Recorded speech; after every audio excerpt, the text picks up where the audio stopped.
when a man has a child, his natural testosterone drops, even if you account for the natural decline that you would already have.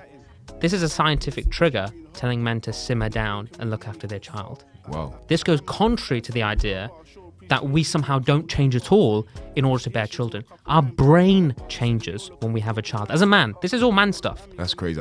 All this hookup culture, firstly, very few people are hooking up, if at all. And of those that are hooking up, message to the guys, you're not doing a great job because 60% of women are not orgasming from their one-night stands. Yeah. Jesse, it's got to that time where I have to pull you up on something. Cool. Are you ready? I'm very ready. We're going to talk about your favorite subject. Is it Women's women? weight. Right, let's go. I love it, man. Right. Guys, welcome back to another episode of the follow-up. Today we've got a special one for you, okay? We've got a dating app developer, owner, founder, all of that. But before we even get into this conversation, okay, first of all, how you guys doing? Have you liked the video? Have you subscribed? Have you left a super thank? All of that. The episodes are also being posted to Anchor, so you can find me on Anchor, Spotify, pretty sure Apple Music, I believe. I'm not sure, but I want to start growing it there. Also, I've created a new Instagram to be posting the short clips from the follow-up. So that is the follow-up podcast, the_ follow-up podcast on Instagram. And follow my IG too, man. It's JessePA_, all of that. I'm trying to start a Twitter, but I'm trying to figure out it's difficult. But anyway, we've got a good show for you today. So I'll let the guest introduce himself. Thank you so much for having me, Jesse. My name's Charan Lakenpal. I'm the founder and CEO of LastLove. It's a new dating app, the first of its kind. It's the world's first autonomous dating agency app with the most sophisticated matching mechanism that you'll find in the dating world. Damn. And to finish it off, Jesse, we have a success-based payment model. What does that mean? What does that mean? What does that mean, guys? When you go to the likes of Tinder and Hinge and Bumble, that is the only situation where you'll pay for something that you do not yet receive. You're paying money for what? The hope of, the wish of, the dream of, which you ain't getting a girl, which you're not getting statistically. The statistics would show. But with our system, we believe so much in our matching mechanism that you download our app, you input your information for free. We collect 70 different variables about deep and personal things about you. You upload a video of you describing, answering a question, images, full head to toe shots. So no, funny business. And also, hey, no catfishing, guys. No catfishing. Obviously, your ID, so we know you're a genuine person, so no catfishing. And then a voice note of you describing yourself. Man. And then you do nothing. You don't spend what we're seeing 90 minutes a day swiping left and right. Wow. That's the average usage of any Tinder and Hinge user. You guys are struggling out here, man. That's crazy. 90 minutes a day, that's what's happening. That's what we're seeing. Wow. So with our product, you just leave us to it. It may take us a day, a week, or maybe in a few weeks, but then we will find you a match. You will receive the voice recording of the other person describing how they look. You don't get a picture because we don't do that shallow thing. However, in order to get you to that match, our algorithm that we have designed, will pull you with other users, girls and boys, right? And then a human will come in, a human matchmaker from our company, and match you visually from those pooled users. So you can be sure that anyone that you're matched with, you will have a great relationship with them based on our algorithm. And we'll go into that in a second. But then you can also be sure that someone it's not blind in the sense that, it is blind in the sense that you don't know what they look like, but they are describing what they look like. But you can be sure that we're not matching with someone completely who's not of your ilk or your vibe or your or all the variables that involve what you look like, right? Perhaps even like your build, etc. Yeah. Right? So you can be sure that these things all align, and then you can decide at that point if you want to pay to then speak to this match. So you get instant success. That is actually smart. I'm not even. Damn, wow. Right now, what people are doing serious. is they're paying £60, on average. This could be I'm just taking an average of all dating sites and all apps. Yeah. I know Tinder's really cheap, but you can end up paying £60 a month. And the statistics show people aren't getting matches, So you're paying £60 a quarter for nothing. Now, if I may, unless you have a question, I want to go into very quickly the ethos. Okay. I call it a dating app just for your convenience, but really it's a relationship app. Now, I can't predict love, a physical attraction. I sort of can. But what I can do, Jesse, is I can hack the variables needed to have a good relationship. That is not esoteric. That is known.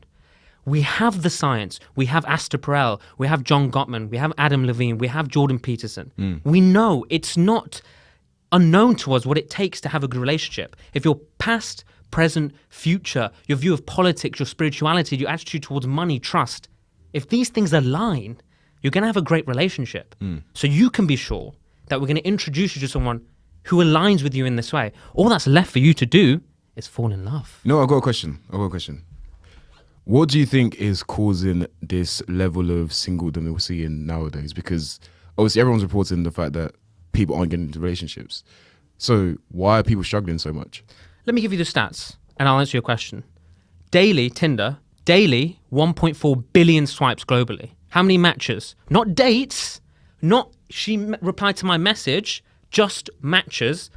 As we know, not all matches are anyway successful. Yeah. 26 million. That's a 1.8% match rate. You have a 1.8% chance on Tinder of getting a match. Not a date. The date is even less than that. That's crazy. What else are we seeing? 90 minutes a day people are spending every single day on Tinder and Hinge. For a man to get a match, not a date, Jesse, for a man, because it's tough out there for men, we do know that, and this is known, that the top 10% of men and top 10% of women are getting attention from the next 40 to 50% of the opposite men and women, and then the bottom are getting nothing. They don't get anything. So we know that's true. Men, it takes them 2 months on average and 6,000 swipes to get a match. Damn. Yeah. Damn. 50% of singles have never asked someone else on a date in person. Do you know what's crazy? Because I've never actually used a dating app. Like Yeah. I've never had to, and I'm not trying to shit on anyone who does, but it's just not been my thing. So I don't actually understand how bad it is out there or how hard it is out there. But these numbers are sounding crazy. Obviously, I see videos. I've spoken to friends who have had this sort of experience, but these numbers are really making it set in my head how crazy it is. Wow. Much like Facebook and TikTok and the like, it creates the illusion that you have friendship, but you don't. Going on an app for 90 minutes a day and swiping, you feel like you've done your session of dating for that week or for that day. You haven't done anything. You haven't met anyone. You didn't speak to anyone. You didn't get rejected. You didn't build the emotional intelligence. You didn't do anything. And that's the problem. The problem is the current dating apps are enabling this environment. They're not sorting out the problem. No dating app. Some of the dating websites do, but the dating apps definitely don't. They don't collect any data on you. The matching mechanism for Tinder and Hinge is your individual swipe probability. You have a swipe probability if you're on a dating app. You get swiped right 10% of the time. You're pooled with other people get swiped right 10% of the time. They don't collect any data on you. That's how they're matching you. So would you say that, based on what you're saying, right, it seems as though people just aren't having interactions. And I would think that it's somewhat indicative of the society that we live in currently. So is there a problem with the dating apps or just the society that we live in? Is it really their faults that people don't have conversations in real life? People don't have meaningful relationships at the moment. Is it their fault for creating an app which, I guess, piggybacks off that fact and then helps people to match someone? It's a great point. I can agree with both points because the reality of life is one has to take accountability. But as a business leader, dating, love, in society, global love is centralized. There are only a few dating apps. So it's the business's fault. What are they enabling? What are the business leaders in dating? What are they creating? I'll tell you what they're creating.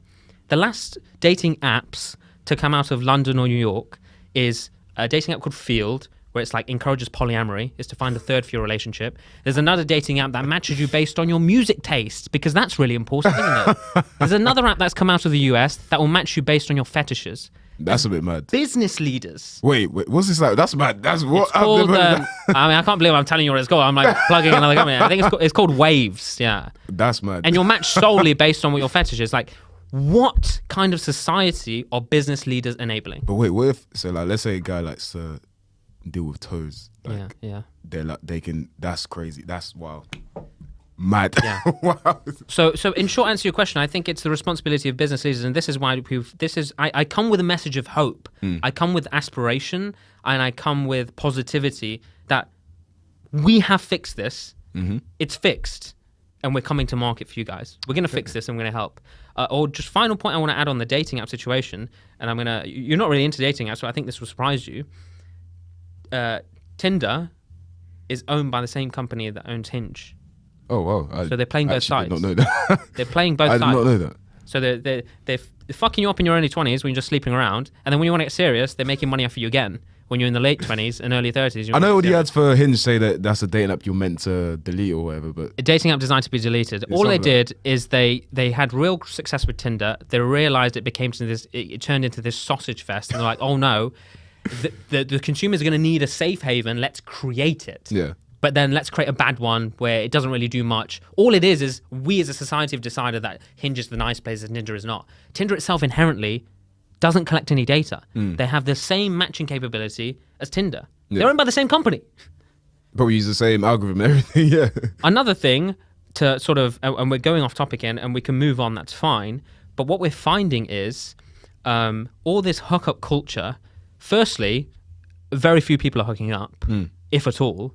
And of those that are hooking up, message to the guys, you're not doing a great job because 60% of women are not orgasming from their one-night stands. So really, this whole empowerment and empowering women or men being empowered, no one's empowered. No one's having a good time, you know?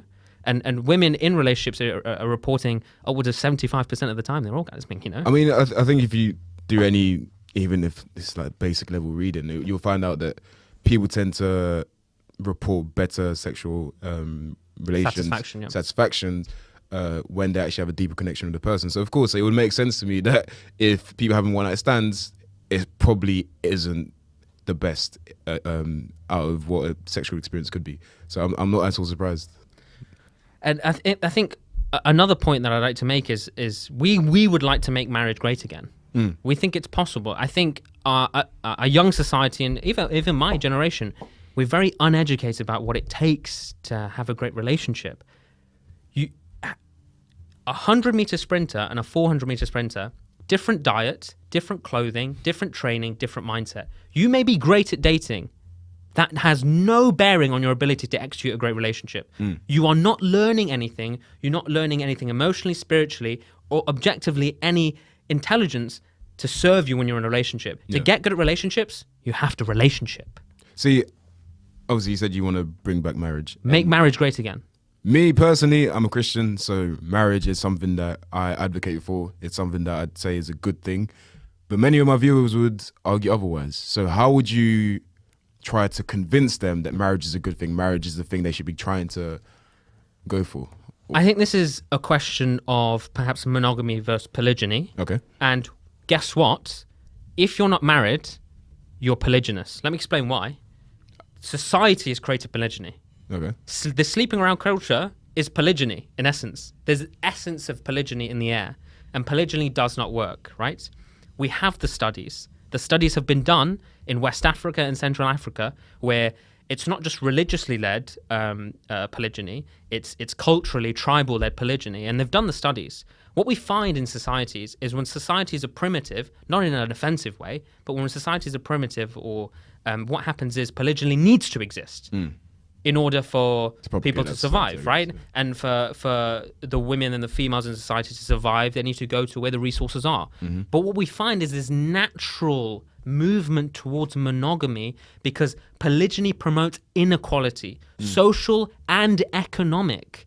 Men need responsibility and the burden to then go out and work, because if you leave men to their own devices 9 times out of 10, and we won't go too deep into this, but they need to be inspired to work, etc. And a lot of the time, having a family or community to serve wife, is what drives that, right? Makes so sense. What we find is this excuse that I'm hearing online that, oh, the kings and queens used to be polygynous. Yeah, that was right for that time. Yeah. Firstly, my first point to that is, if a king came to you, you had to have sex with them or they'd kill you.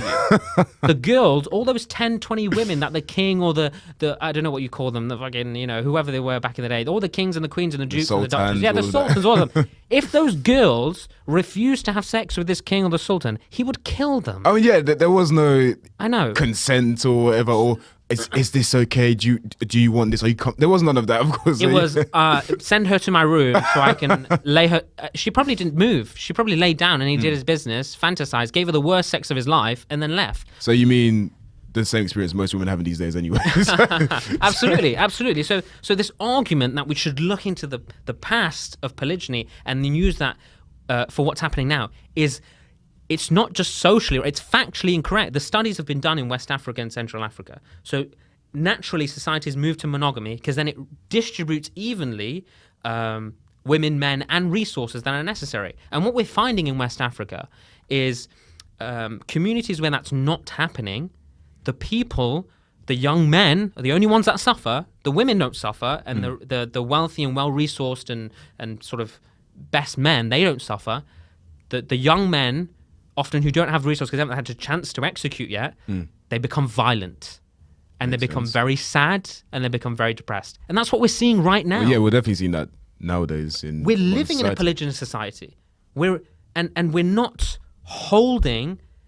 The discourse is, let's speak to women and stop them from having sex with these small pool of high 1% men. Why? That's the harder job.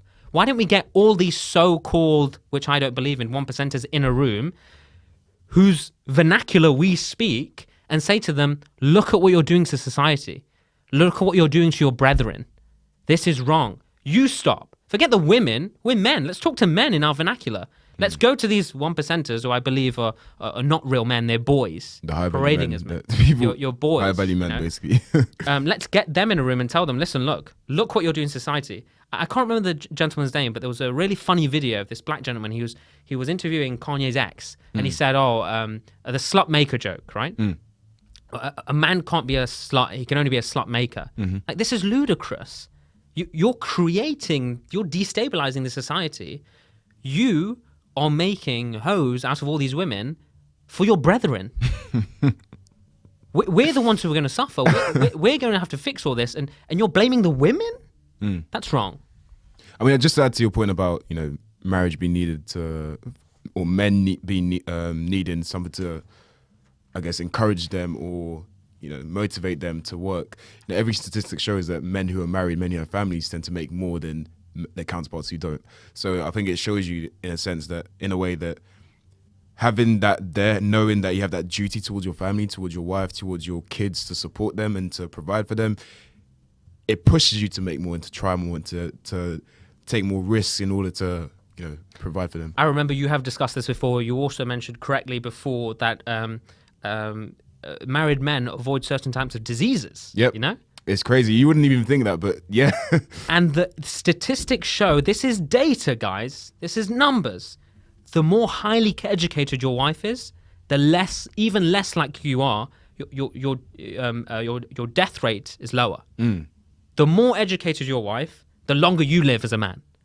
That's is crazy. Direct benefit of having not only a great relationship and a great marriage, but a great woman and highly educated woman by your side. So what would you say to guys that would make the argument that high-value men don't care about women's wages or women's job or anything like that?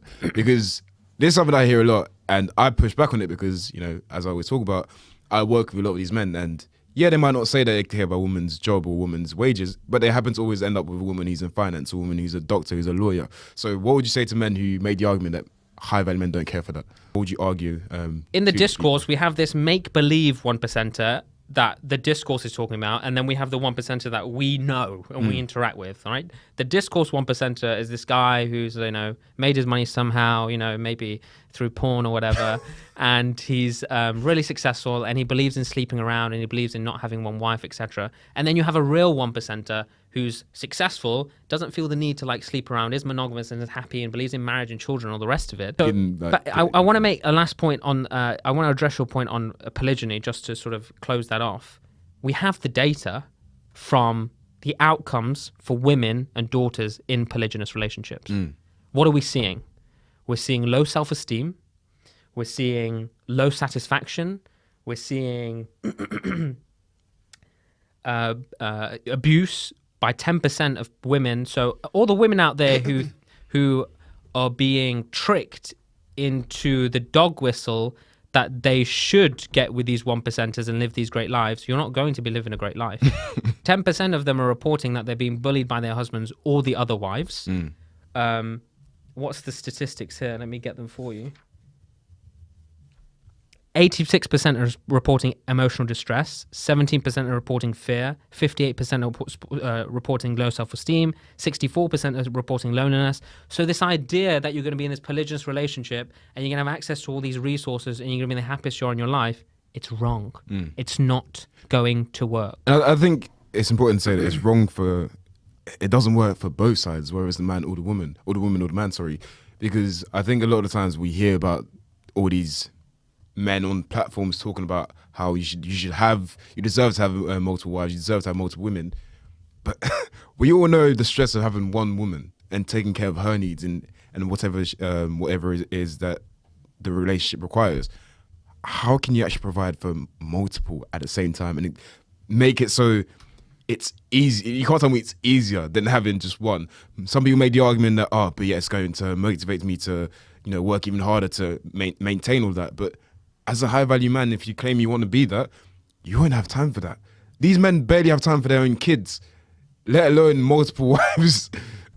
Anyone who's advocating for polygyny, hasn't been married. Just see it through. Just go through one marriage, right? And then answer to me whether you can do it or not, right? But then they'll ask you, or they'll say to you that, but that's why you don't get married. So what would you say in response to that? Then it's not polygyny, right? Real polygyny, they would say that's polygyny, but polygyny, correct me if I'm wrong, is you have to marry them. Just sleeping around with different women, that's not, I don't think that's polygyny, I'm not sure. Yeah, it's not. But you have to marry them. And what's happening in society is these people who advocate for polygyny or even living it, they're not marrying them. What's going to happen to the women? My question to the women is, okay, you're in a polygynous relationship, right? You're not married. If you're polygynous and you were married to all of them, I could respect it. You could ground it in maybe a bit of religion. I could be like, okay, fine. But these women aren't being married. What happens when they get to 40? They're gone.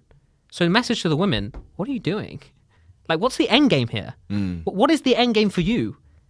You're going to become 40 and 50. He's not going to give you any kids, so you're not going to have that. You're going to die alone. You're going to die his bit on the side, or he's going to get rid of you and get a new cohort of these young women in. I think also I would say that it forces women to look at men as resource objects. So, yeah, you have all these different women and they're around you right now, but God forbid you get sick. What happens then when you can't provide for them in the same way? If you find a good woman, she will stay by you. Obviously, yes, there's exceptions to the rule, and there's cases where we're seeing a higher divorce rate. There's cases where women are leaving their husbands and things like that. Cool, I understand that.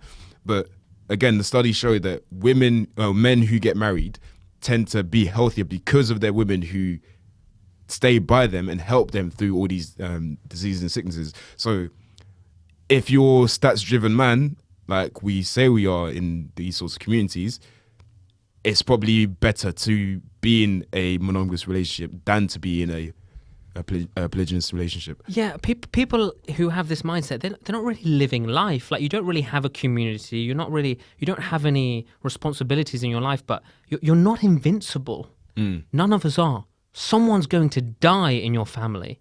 There's going to be an economic recession. You might lose your job. You might become depressed. You might lose a leg. You might have a traumatic experience. Your parents are going to die. Who's going to help you with that? You can help yourself. Your mate's going to help you. Are they really? That's not a help that you get from a mate. Help in those situations is what you get from your wife. And she gets that from you. You can't have that kind of energy with a friend. You just can't. And another point, if I may, fatherhood. I've heard online that there's been a discourse about. I've heard say recently oxytocin and women release oxytocin during sex and men don't. That's actually not correct.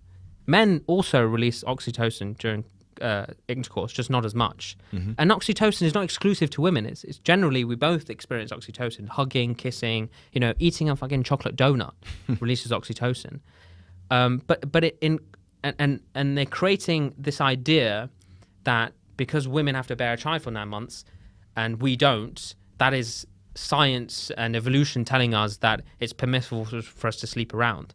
But if you look to the science, when a man has a child, his natural testosterone drops, even if you account for the natural decline that you would already have. This is a scientific trigger telling men to simmer down and look after their child. Wow. This goes contrary to the idea that we somehow don't change at all in order to bear children. Our brain changes when we have a child. As a man, this is all man stuff. That's crazy. I literally have never heard that. The white and grey matter around the parts of your brain associated with calming down and being affectionate and empathetic, these start firing even more when you have a child. This is scientific data that you can research yourself, which shows that we change biochemically and biologically and neurologically as men when we have babies in a way that we don't if we don't. So this is a scientific signal for you guys to show you that when we have kids, we change. That's a signal for us to stop sleeping around and getting us prepared to be empathetic for our soon-to-be child. That's crazy because I've literally never heard anyone talk about that. That's wow. And it makes sense because any man who you speak to who's a new father will tell you how it just opens your mind to a completely different kind of love that you've never experienced before. The idea that you see yourself but outside of you. So that's crazy. Wow. Final point on that, that's going to blow your mind. Fathers report high levels of prolactin, which is actually the hormone in women that promotes breast milk, right? But for men, the reason why it increases in men around the time that you have a child is you put on weight when you have. The man puts on weight. The dad bod. What happens? It's scientific. Not for me, God forbid. It will never be me. Okay, I've talked too much shit to fat women to get fat myself. You'll have to double those sit-ups, But this is another sign and another signal that, hey, scientifically, we are also designed to simmer down. And this whole spreading the seed thing, it's ridiculous and it's wrong. You made a point before about divorce, and I want to address it because I want to bring a story of hope. Divorce and the data around divorce is not as bad as being made out. Divorce goes up and down year to year, but it's on a slow natural decline since 2005. Now, we could further past that, and we could say, why is that happening? Maybe less people have been married. That's fine. But another statistic, everyone says that 50% marriage and divorce is actually 40% now. But let me offer something else to this argument. If you look deeper, which no one does because people want to peddle the bad story, of the, let's say, 50, 60% of people who are divorcing, half of those regret the divorce. We have this data. This is data. I'm not making this up. Of that 50% that regret their divorce, 21% go on to try again, and they all go on to be successful, that 21%. Wow. So the numbers aren't as bad as people are making out, and I implore people to not be so hung up on marriage as this bad thing. People are winning. If you've got the information, you've got the right person that you find off Last Love, you're going to have a great relationship, Yeah. Another thing I want to add is, if I may, hypergamy. Quickly address it. Cool. There is nothing wrong with the world. The natural order of everything is fine. Nature is perfect. Hypergamy in women is natural. It has to be that. If the first women weren't hypergamous, we'd all be dead.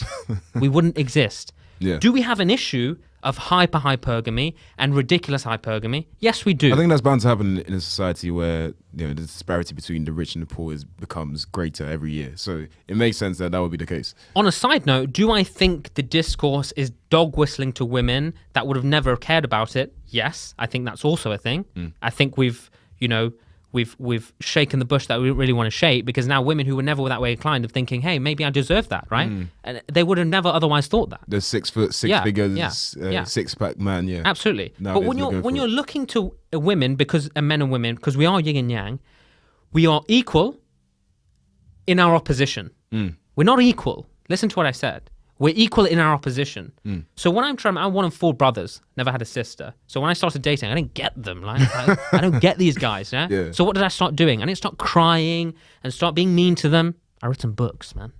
Spoke to some pastors, some priests. Spoke to some old people. You know, I got the data. And what do we find? Whenever you have a problem and you don't understand girls or you don't understand your missus, I implore you to do this thing that I've pioneered. You do an equal and opposite analysis. So hypergamy amongst women, let's just say they like people higher social status and more money, right? What's an equal and opposite for men? Looks. Titties and arse. They are both... I said breast and back. breast and back. They are both equal in their opposition. They're both the same. And they are both superficial variables that you take into account when you're deciding which mate to start off with. It's the initial thing. Initially, what attracts women to men, titties and arse, men to women, is who is he? How much do he earn? Why is he so popular, right? Yeah. And that's okay, right? So what happens is, this is a superficial thing, right? And I'm telling you one thing, if you've been in a relationship for longer than 2 years, you would trade away inches of titties and arse for someone who's more cooperative, more loving, more appreciative, treats your mother better, hosts your friends better, and they would do the same. Amen. If she was with a 100K guy, treating her like shit, liking other Instagram, not giving her trust, she would trade away tens of thousands. She would go to God, take 10K away from his fucking net worth or his yearly income, and please make him more trustworthy. The thing is, I 100% agree with you, because I think human beings in general are hypergamous. Like, everyone talks about how women, you know, like the guy who's rich and successful and all this stuff, but an ugly guy who's successful will go for a girl who's far better looking than him. If we say that women's value is their looks, then men are hypergamous when it comes to looks. So I 100% agree with you. However, I think both parties would, as you said, trade that for someone that actually treats them well. Because what's the point of being with a girl who has breast and batty, but at the end of the day, you dread coming home to her? You can't speak to her about things going on in your life. You know, I get it. Me personally, I think there's only a certain level of vulnerability you want to be shown around your woman, because at the end of the day, you don't know when it's too much, you know. However, it is still nice being able to come home to a girl and speak to her about, oh, I did this today at work and it was nice, I enjoyed this. Work was a bit long today, I'm not gonna lie. Obviously, don't be crying to a girl, I'm not saying none of that. But having someone you can speak to as a man is so important, because at the end of the day, we're seeing that men aren't speaking to their boys. We're seeing that. Men are reporting, two out of 5 men are reporting that they have no friends at all. So the guys clearly don't have people to be vulnerable to in terms of their friendship group. So having that one person or that woman that you can come home to and actually speak to is so important. But that's not said enough in society, I think. And the people who need that advice the most are the ones that are at least going to be able to find that information, because you're not relationshiping. Either you're not getting anything at all, so you don't know, you're living vicariously through this bad advice that you're being given, but take it from us people who have been in long-term relations. Trust me, you will trade them away. And same to the girls, and the girls know this deep down. You will trade away pounds and pounds to get him to be nice or more understanding, more loving, etc. I mean, yeah, we always see these girls how, you know, when they're younger, they go for the bad boy, they go for the guy who seems to be more financially successful than the guys around her, the older guy who's driving the nice car. And then when it gets to 25, 26 and they actually want to take someone seriously, they tend to try to go for a guy who's actually going to take them seriously and you know, I guess, try to cater for their needs, their emotional needs, their mental needs, everything else. So I 100% agree with you. And I agree with you on that. And I think, yeah, that's not good.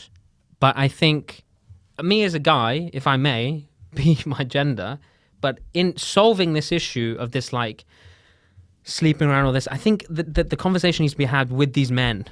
We're doing a lot with the women, telling them to stop being hoes, stop doing OnlyFans. Why don't we just stop the men, you know? I think it's a conversation that needs to be had with both parties, because at the end of the day, I think with the narrative that we see that's prevalent nowadays in a lot of Red Pill communities, you'll end up creating the women that you're complaining about. Absolutely. And I think that's an issue, because at the end of the day, you're talking about all these bimbos, you're talking about how they don't offer anything, but then you're also saying that men don't care about a woman's career or what she brings to the table other than her looks. And it's like, is that really the message you want? Those two things are kind of, one causes the other, if that makes sense. You know, it's like you said, we're putting these ideas in women's head by putting out these narratives, And then why wouldn't she think? Why wouldn't a good-looking girl think? Actually, I don't really need to bring anything to the table because I'm pretty. So yeah. Jesse, it's got to that time where I have to pull you up on something. Cool. Are you ready? I'm very ready. We're going to talk about your favorite subject. Is it Women's women? weight. Right, let's go. I love it, man. Right. When you have this conversation, I love it. It's great. Very divisive. You go to people and you say, hey, like, would you ask a guy about his height? Yeah. And then say, of course, yeah, bloody hell, no short guys. We hate short guys, right? Actually, side note, we fixed this. Right? I can't tell you much about our algorithm. Yeah. But you're not allowed to have set preferences. You just give us your information. Okay. And we're not going to allow girls that are 5.5 feet or 4.5 feet or 3.5 feet to date 6 foot guys. You will. This is the only part of the algorithm that I'll tell you about. Don't matter what your height is. We know socially and biochemically that women like men who are taller than them. They don't have to be 6 foot. So every woman on our platform will be matched with someone who is taller than them, but it will be within 2 to 3 inches. It won't be bloody 10 inches, right? Or a fucking foot, right? Yeah. That's the only one thing I'll say. So we have fixed this problem. Don't worry, right? This problem is fixed. Now let's address your weight issue, right? Okay. The equal and opposite to a man's height is not a woman's weight. What is it? Because the equal and opposite to a woman's weight, the umbrella being beauty, her looks, is a man's money. Would you agree or disagree with that? I mean, I would say that yes, a guy who has more money is probably going to end up with a girl who's better looking and or is thinner in terms of. In the context pounds. of the qualification, the equal and opposite for a woman is status and money, and the man, it's the umbrella of looks, which is within the weight, right? Yeah, no, I I think definitely it's agree unfair with for you that. to approach people, and I think it's unfair for you to liken the height to the weight. And I'm going to go deeper with this. And the reason for that, the reason why it cuts women so deep, is because how they look is very important to them, because it qualifies them to get a relationship. Hold on. You towing the line and, messing around with this weight question is no different to a girl saying, look at that broke tramp over there. If you had a missus and she said, and you overheard her saying, oh my God, I'd never date you if you were broke and a tramp. Yeah. You'd hate that. And the discourse that you have over weight, that is what you're. I don't know if I'd hate that. I don't know because if I'm being honest, I very much know that if I wasn't successful, or if I wasn't ambitious, or if I didn't have goals, that women would not find me attractive. So I think I'm okay with that reality of. You're okay with your future wife saying to you, boy, if you go broke, I'm leaving your ass. That's completely different to saying that if. It's not. It's the same thing. I think it's a bit different saying that if you weren't what you are now, I wouldn't be with you, especially prior to marriage. It's the same way if prior to us being married, if you were fat, I wouldn't look at you. But then once we're married, obviously, if you have kids and you gain weight, I'm not going to leave you. But if you approach a woman and you start qualifying based on her wage, you're dog whistling to her to the fact that she needs to keep that in check. True. And it's no different. Are we disagreeing or agreeing? No. I agree. It is no different to the money thing. It's no different to. I don't think that's a bad thing necessarily. I don't think it's a bad thing that, again, we know as men that we have to provide a certain level of. To a certain extent, we need to provide for women to even care about us, right? Even whether it's financially, whether it's through our strength, whether it's whatever, we have to provide to an extent. So, to me, I don't mind that. I don't necessarily care because I know as a man I have to provide. I've been taught that my parents have taught me that from a very young age that, if you Nigerian culture is very funny. Women will let you know if you're not earning enough, if you're not doing enough as a man, they will let you know. So I'm very much okay with that. If anything, it pushes me to. I'm already motivating myself, but it pushes me as I know that there's a certain standard I have to meet for myself, but also for my future partner. So I don't necessarily mind that. It's the same way if I'm going to the gym, I expect my girl to also go to the gym. And if she doesn't, that's cool. You don't have to. But then we're not going to be together anymore, unfortunately. If you get to a certain point and I've told you about it, we won't be together anymore. What an outrageous thing to say. I want to add more to this discourse. It's really hard for women to lose weight. I don't doubt that. We know naturally they retain more weight than we do. I don't doubt If a woman goes below 22% body fat, she'll stop having periods. If she stops having periods, she gets something called secondary amenorrhea. And that gives her bone density issues, cardiovascular issues, and one of the biggest causes of death amongst women in the US is heart disease. So if women don't cycle sync, and women need to change how they exercise throughout their cycle and also their diet. Most women don't, but that's what they should be doing. If suddenly if they do too much exercise at the wrong time, they will skip their period, and that will cause many medical issues for them. Equally, you've spoken about it before, like trying to bounce back from having a baby. Maybe she goes through postpartum depression. I think it's a really sensitive subject that I think I don't think you're completely careless about it, but I think it's become your thing, and I think you need to temper it a bit. I think it's a tad bit mean. I think there's a bit more because it's just dog whistling to young men, and they need to hear the other side of the story because they don't know that when women exercise too much, and if women exercise like men, they'll not have periods. So my thing is that I've never once advocated for women being underweight. I've even stated before, it's an episode that's coming out soon, that when I say that I want a gym girl, I'm not saying that I want someone who's anorexic or I want someone. Generally, what I mean is that they don't have to go to the gym. I just want someone who's healthy. So whether that's being above 22% body fat or being under 30 BMI. Wait, what's the weight for? Yeah. It's still 30 for women. Yeah, being 30 BMI for women, that's fine by me. But at the end of the day, as long as they're healthy and I see them and I'm attracted to them, that's what I mean. But also on top of that, as I said, I'm someone who goes to the gym a lot. So I would prefer if I'd be able to share that lifestyle with my partner, because it's a lot more difficult to maintain that if you're surrounded with, if the person you're probably with the most or one of the people you're with the most doesn't do that or doesn't share that passion with you. Because of course you're going to be influencing each other, and there's going to be times when you want to go to the gym but you're like, oh babe, stay in bed with me, let's not go, and that's just not something I want. But I agree with you that sometimes I probably exaggerate stuff a bit just to trigger people. I find it funny, but I don't think it's bad for a man to, if there is a man out there who has a specific standard that he wants his girl to look a specific way, he can have that standard the same way women can have the standard of, I want a man who's 6 foot, I want a man who owns 6 figures, I want a man who does whatever. You can have that, doesn't mean you'll get it. And I think I'm very clear when I speak on these topics that people can want whatever they want, doesn't mean they will get it. But yeah. The final point I have to say on that is, one would hope, and from what I know of you, I think this will happen anyway, but your relationship will develop, your love and affection for your partner will go beyond the physical. Of course, yeah. To a point that you can't even comprehend. When this person has delivered you your child. Of course. It's going to be such a shift that I hypothesize, and I'll be there on your anniversary, I'm sure. Probably at the wedding as well. You won't care, because you'll love this person.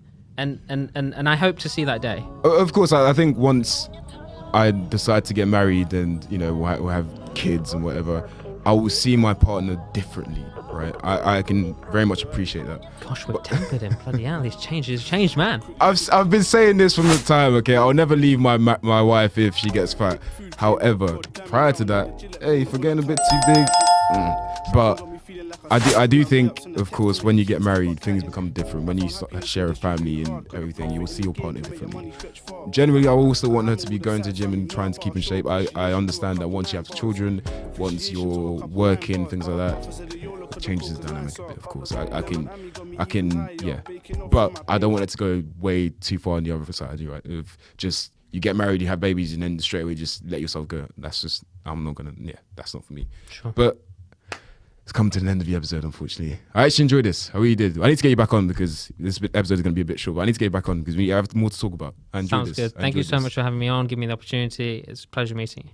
Definitely. It's definitely a pleasure. But guys, make sure you like, subscribe, leave a super thank, comment. I want to hear what you guys think about this conversation. It was really good. I really enjoyed it. But yeah, like I said, we are on Anchor, Spotify, Apple Music, I think possibly. We'll see. Can I throw my handles? Yeah, do your thing, man. Sorry, guys. I've got to plug the business. www.lastlove.co.uk. TikTok and Instagram, lastlove__. We're going to help you find love. It's the best place to do it. I'm going to put your stuff in the description as well. Thank you so much. But anyway, guys, we'll see you next time. Peace.